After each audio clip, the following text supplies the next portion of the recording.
So I moved to America last year. And thank you for your support. Just immediately going silent. What? America in 2019, you moved to America? Don't you know what's going on with America, John? America's a terrible country. It's a nation of warmongers. America is always starting war. Need I remind you, you guys are the UK. You guys went to those wars, too. Thank you, 5 people, for being honest. Well, this entire side just looked at me going, well, I didn't think you'd remember that. Well, here's the thing with war. I'm a peacenik at heart. I think war is terrible, but I'm also aware that war is part of the human condition. An argument can be made that war is how human beings compete between these ridiculous made-up tribes that we call countries. An argument could even be made that war keeps human beings normal. And if you don't believe me that war keeps human beings normal, I want you to go to Iceland. They don't have an army. They're just weird. I went to Iceland on a holiday because I'm a hipster douchebag. Where do you guys holiday? A beach with a nice breeze? Not me. I go to a lava rock covered island where the food looks indigestible and then you eat it and go, haha, I was right. And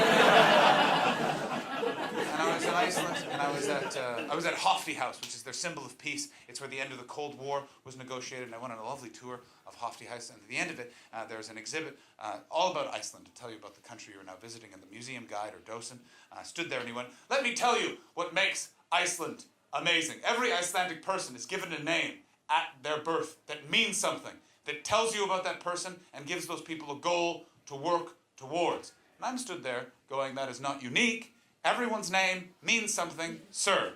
My brother's name is Cullen, that is Gaelic for handsome. My name is John, which is English for guy who pays for prostitutes. Just to calm everyone down, I've never paid for a prostitute, but evidently as a baby, I was giving off that vibe. Now, the other major criticism of America, sir, is that America is a racist nation. But that could be said of any country. That can be said of the United Kingdom. It's just different forms of racism. In America, it's systemic racism. It comes from the top down and it spreads out like spilled water, as opposed to here in the UK, where racism is just folded into the tapestry of society, and it just pops out every once in a while to offend and confuse the out of you. You know what I mean? You stop at an off-license somewhere in the south of England, you walk in and there's a gollywog on the cash register, but the guy behind the counter is Asian, so you don't really know what to say.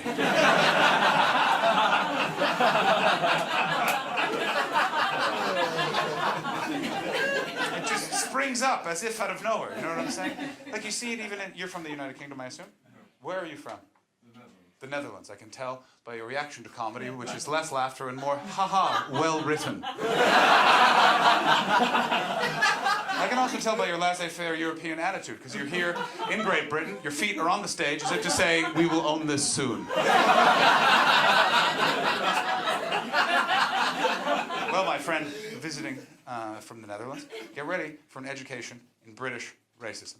It pops up as if out of nowhere, as opposed to the Netherlands, where you guys kind of wear racism as this weird pride odd thing, where you go, we're not racist, but let me tell you about Muslims. Don't care for them. Now, go f*** yourselves with your shame. I've seen your news programs, and holy maloli, I've never seen things just be like, let me say this about the muzzos. Stinkaroo. Now the weather. That only works if you've been to the Netherlands and watched their news. I have, so allow me to enjoy that bit. Ha ha ha, John, you strike again. Now.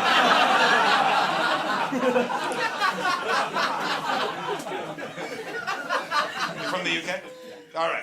Yeah, very good. See? Different body language. He's wearing shorts because he knows soon those will be the only trousers he can afford. Brexit. Yourselves. Now. You can see racism all over this island. See, it just springs up, like in the games children play. You know the game I'm specifically talking about, of course, the game where children sit in a circle, send a message around the circle. What's that game called, my friend? Whispers. Nice try. But by the way, by dodging the first word that we all know is there makes the whole thing much worse. That's the equivalent of calling a black person musical. Do you understand? I'm not saying that's good. I'm just using an example. Just calm the down, everybody. What is the word you're missing out of that title? And don't be a prick about it. Chinese. Did you hear the shame in his voice? That he knew it was racist, but at the same time he's like, don't single me out on this. Clearly, he's so negative. And names so negative. You know what that game is called in America? Telephone. It just describes the game. As opposed to here in Great Britain, where someone clearly saw someone whispering and went, ah, look at him, communicating like a Chinaman.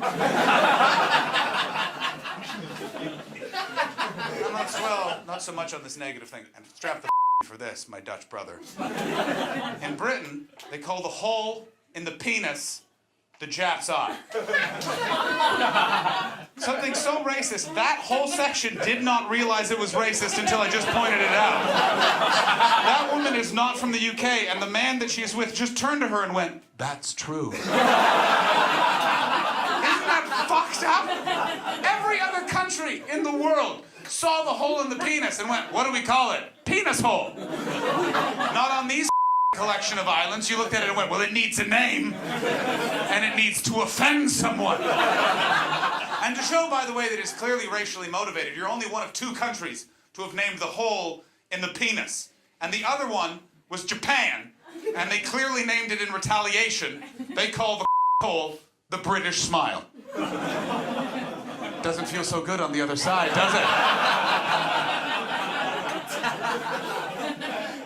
And of course, divisions are such a part of the United Kingdom. You guys love a divide. You love it. Where are you from? Over there. Over there.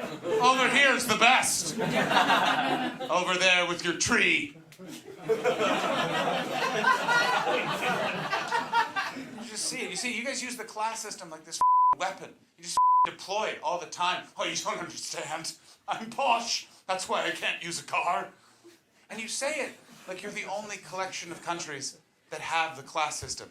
Every country has the class system because the English visited every country and left it for us to enjoy. I am Canadian. We have the class system. It's slightly mutated over the years. It's now only 2 classes, people that own skis and people that rent them.